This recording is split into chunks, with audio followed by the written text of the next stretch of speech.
Operation ସିନ୍ଦୁର ଆମକୁ ଏହି ସନ୍ଦେଶ ଦିଏ ଯେ ଭାରତୀୟ ସେନା ମୁଖ୍ୟତଃ ଦେଶର ସୁରକ୍ଷା ଶାନ୍ତି ଓ ଗୌରବ ପାଇଁ ନିଜର ପ୍ରାଣ ଉତ୍ସର୍ଗ କରିବା ସର୍ବଦା ପ୍ରସ୍ତୁତ।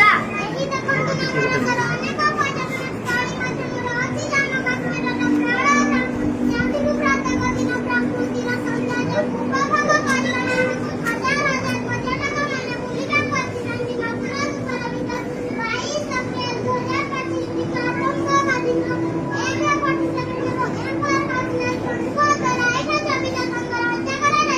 ହତ୍ୟା କରିବା ସମୟରେ ଉପସ୍ଥିତ ଥିବା ଅନ୍ୟ ପର୍ଯ୍ୟଟକମାନଙ୍କୁ 3 ଜଣ ଆତଙ୍କୀ କହିଥିଲେ କହିଦେବା ମୋଦିକୁ ଆମେ ହିଁ ହତ୍ୟାକାରୀ। ଏହି ଖବର ଶୁଣିବା ପରେ ମୋଦି ଅର୍ଥାତ୍ ଆମ ପ୍ରିୟ ପ୍ରଧାନମନ୍ତ୍ରୀ ତିନି ସେନାର ମୁଖ୍ୟ ରକ୍ଷା ମନ୍ତ୍ରୀଙ୍କ ସହ ଆଲୋଚନା କଲେ ଯେ ଆତଙ୍କୀମାନଙ୍କୁ ଉଚିତ ଶିକ୍ଷା ଦେବା ନିମନ୍ତେ 2025 ମେ 7ରେ ଆରମ୍ଭ କରିଥିଲେ ଅପରେସନ ସିନ୍ଦୁର, ଯେଉଁଥିରେ ଆମ ଦେଶର ଅତ୍ୟାଧୁନିକ ଅସ୍ତ୍ରଶସ୍ତ୍ର ଭାଗ ନେଇଥିଲେ। ଆକାଶ ମିସାଇଲ, ରାଫେଲ ବିମାନ, ସୁଖୋଇ ବିମାନ, ବ୍ରହ୍ମୋସ ମିସାଇଲ। ଏହି ଅପରେସନ ସିନ୍ଦୁର ମାଧ୍ୟମରେ ପାକିସ୍ତାନ ସୀମାରେ 9ଟି ମୁଖ୍ୟ ଆତଙ୍କୀ ଆଡକୁ ଧ୍ୱଂସ ବିଧ୍ୱସ୍ତ କରାଯାଇଛି। ପହଳଗ୍ରାମ ଆକ୍ରମଣର ମୁଖ୍ୟ ଆତଙ୍କବାଦୀ ସୁଲେମାନ ସମେତ ଅନ୍ୟ 2 ଆତଙ୍କୀଙ୍କୁ ଅପରେସନ ମାଧ୍ୟମରେ ଖୋଜି ମାରି ଦିଆଯାଇଛି। ଏହାପରେ ମଧ୍ୟ ପାକିସ୍ତାନ ତାର ଆତଙ୍କୀ ଆଚରଣ ଜାରି ରଖେ। ଡ୍ରୋନ ଦ୍ୱାରା ଆମ ଉପରେ ଆକ୍ରମଣ କରିବାକୁ ଲାଗେ।